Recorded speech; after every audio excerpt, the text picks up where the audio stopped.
é preciso considerar também a lista de exceções. É bom lembrar que o Gustavo tem uma relação muito próxima com investidores de alguns segmentos específicos, né, que certamente monitoram essa situação que envolve o tarifaço para os produtos brasileiros, né?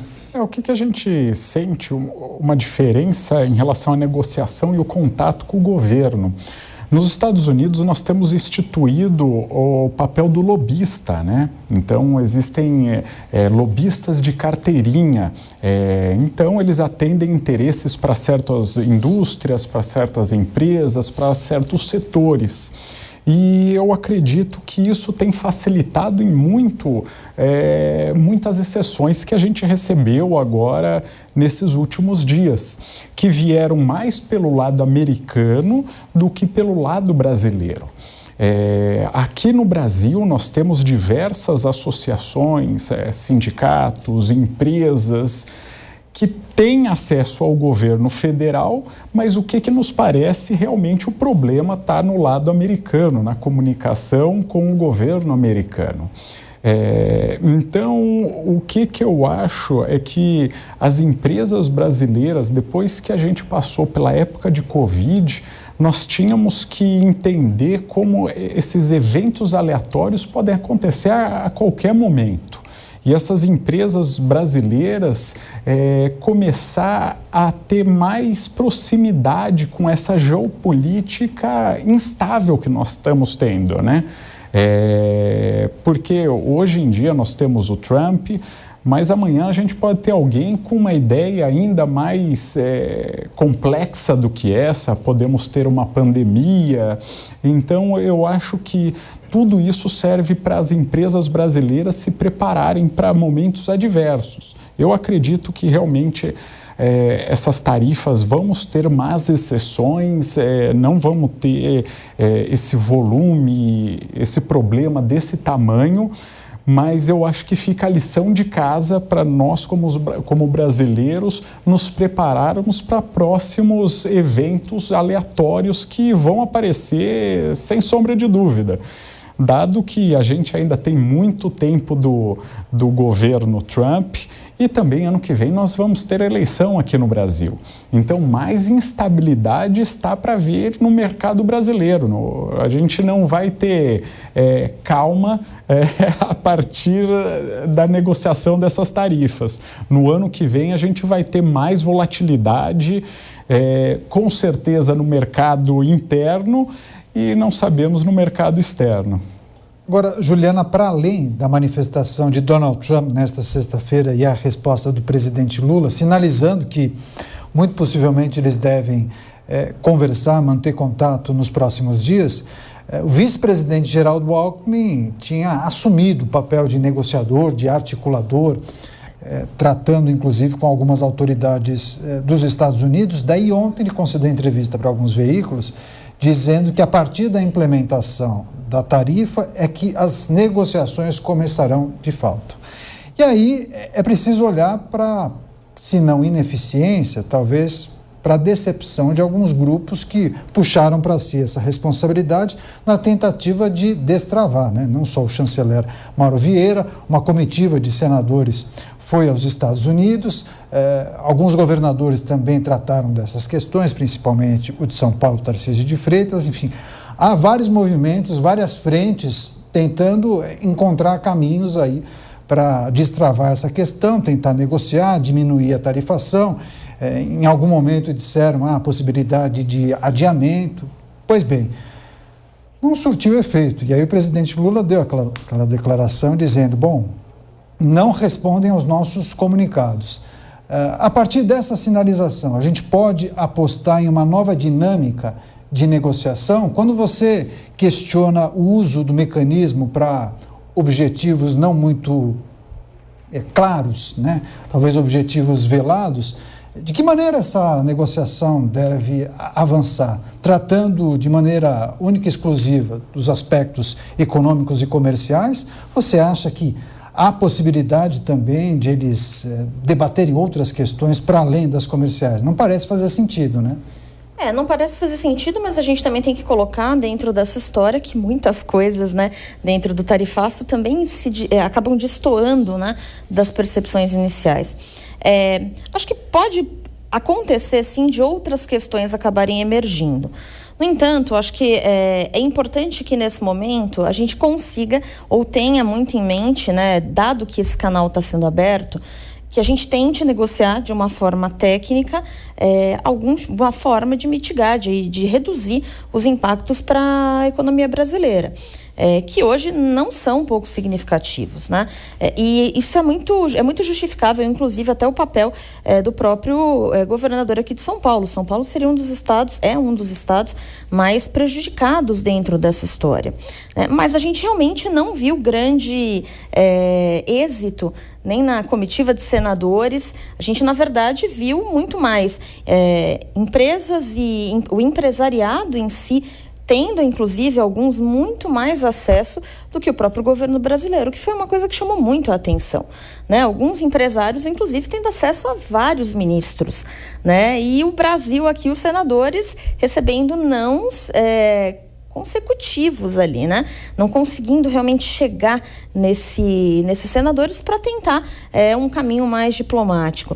Então, acho que fica muito claro, na verdade, que no final das contas foi a agenda americana que se sobrepôs. Foi isso. Quem destravou o tarifaço foram os americanos. Quem acabou destravando, isso mesmo, foram os americanos.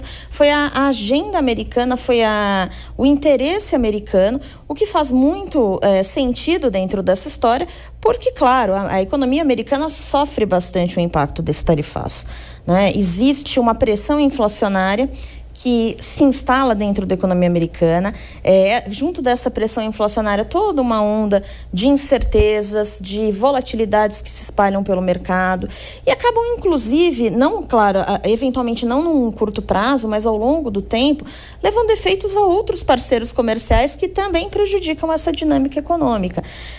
Então, eu acho que quem destravou, na verdade, foi o próprio Trump, né? Foi ele que destrava essa parte do tarifaço e até retomando um ponto que o Marcos falou e que eu acho que muito provavelmente em breve ele deve voltar, é que outros produtos devem entrar nessa história, porque não faz sentido realmente que a economia americana, por conta dessa imposição inicial, acabe sofrendo tanto impactos em produtos que eles nem produzem, né?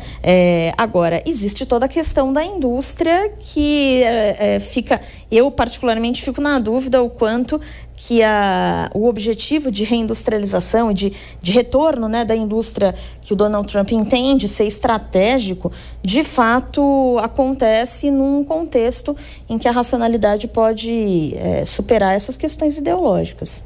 Sem dúvida. Marcos, queria te escutar, queria que você compartilhasse também com a nossa audiência um pouco da percepção do agronegócio, né? Qual o diagnóstico raio-x feito até aqui? Me lembro que a ministra Simone Tebet, inclusive concedeu entrevista essa semana aqui para a Jovem Pan, mas ao longo da semana ela dizia que para resolver os problemas com os Estados Unidos, isso necessariamente passaria por terras raras e etanol. Enfim, o que a gente precisa considerar? Bom, conforme eu já disse, a gente tem uma pauta com os Estados Unidos que é relativamente pequena até em relação à nossa pauta total no agro, né? A gente exporta para os Estados Unidos 12 bilhões de dólares em agro e se a gente olhar o total exportado é 165 bilhões de dólares. Então, os Estados Unidos é 6% do que a gente exporta em agro e por isso eu acho que é tão importante olhar não tanto o impacto em cada produto, conforme a Juliana disse, né, que cedo ou tarde você vai resolver isso, a gente deve convergir para essa tarifa que todos os outros estão tendo, que é de 15% a 20%. Eu acho que isso vai acontecer depois de mais conversas e tal. O que eu estou preocupado é com as regras do jogo, certo?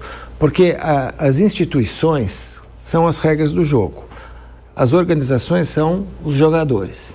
Não há jogo que funcione sem regra. Imagina um jogo lá de futebol que não tivesse regra e não tivesse juiz, né?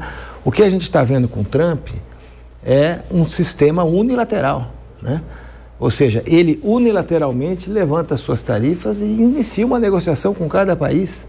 Só um parênteses, a justiça pode derrubar, inclusive, a lei que permite a ele adotar as tarifas com esse mecanismo. A justiça pode e ele pode também perder uma próxima eleição e as coisas voltarem atrás. Mas nesse momento, o que nós estamos vendo é um jogo sem regras.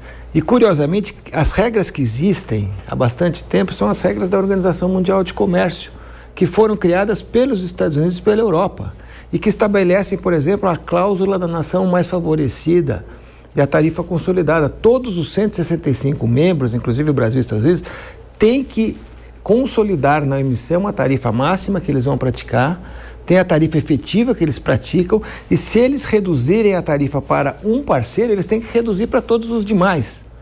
Então, essa regra hoje já não funciona mais. Hoje, qualquer país pode aumentar ou diminuir tarifas. Tem ainda todo o problema de barreiras não tarifárias, como as sanitárias, as técnicas ambientais, que podem ser colocadas talvez a esmo, assim, cada um resolve o que faz. E esse mundo, essa lei das selvas, que a gente pode viver, é o que mais me preocupa, entendeu? Porque você pode estar caminhando para um mundo, né, que não é tanto uma nova ordem internacional, mas é uma grande desordem, uma grande bagunça.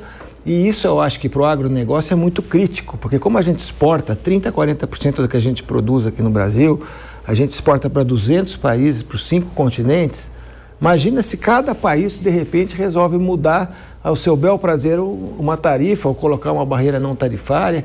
Então eu acho que essas regras do jogo, para mim, é o que mais me preocupa, é o que vai acontecer com o mundo nesse formato que o Trump está inaugurando. É claro que isso pode cair, mas a gente vai ter que conviver com isso e vamos ter que negociar, certo? Porque senão você vai ter prejuízos de emprego, de divisas e tudo mais, né? Acho que esse é o ponto central. Em relação à questão de alguns produtos-chave, né? De fato, os Estados Unidos quer colocar o etanol em pauta. E o que ele quer colocar é uma redução da nossa tarifa de etanol, né? A tarifa deles hoje é em 18, né? A nossa está em 18, a deles está em 2, eles querem que caia para 2. Curiosamente, quando eu fui presidente da União da Indústria da Cana, a gente era exatamente o contrário. A nossa era baixa, a deles era alta, e nós brigamos em Washington para derrubar a tarifa deles. Então, acho que faz parte do jogo, certo? Etanol, ele vai tentar baixar a tarifa. E aqueles produtos que são muito consumidos pelos americanos, mas que não receberam taxação ou foram isentos ou entraram na lista de exceções, alguma explicação, alguma reflexão sobre isso? Talvez justamente esses produtos, no caso do café, isso entra em uma negociação futura? Olha, para justamente ter o poder de barganha mencionado pela Juliana? Eu acho que no primeiro momento, os produtos que foram dados à isenção são suco de laranja e celulose, que são produtos que têm empresas americanas muito fortes, sim, que foram a Washington. Ameaçaram judicializar. E que tiveram acesso aos ministros que o nosso governo não teve, que a gente já falou disso. Agora, eu acho que eles vão liberar os tropicais, porque não tem sentido proteger manga e proteger café que eles não produzem, né? O café são 2 bilhões de dólares de exportação anual. É um tremendo produto na pauta, né? É grande. E, obviamente, não faz sentido aumentar o preço do café, que os americanos adoram, inclusive, e dependem muito do Brasil. Não é o cafezinho, são aqueles copos. Aqueles copões enormes que a gente até nem gosta tanto, mas eles gostam muito, né? Então, eu acho que esses produtos vão entrar. Aí, depois, você vai ter que mexer com as frutas, vai ter que mexer com a carne, com pescados, com açúcar e etanol. Eu acho que essa pauta vai longe. O Trump gosta desse negócio de ter etapas, né? Às vezes, ele parece que está mais próximo lá de um país. Parecia que ele já tinha feito um acordo lá com a Índia, agora ele vai lá e bota a tarifa, o Canadá, o México, vai e volta, e ele com isso está sempre na mídia, né? E eu acho que ele tem esse feitio, né? Eu preciso causar aqui. Eu preciso causar. Da vaidade? É.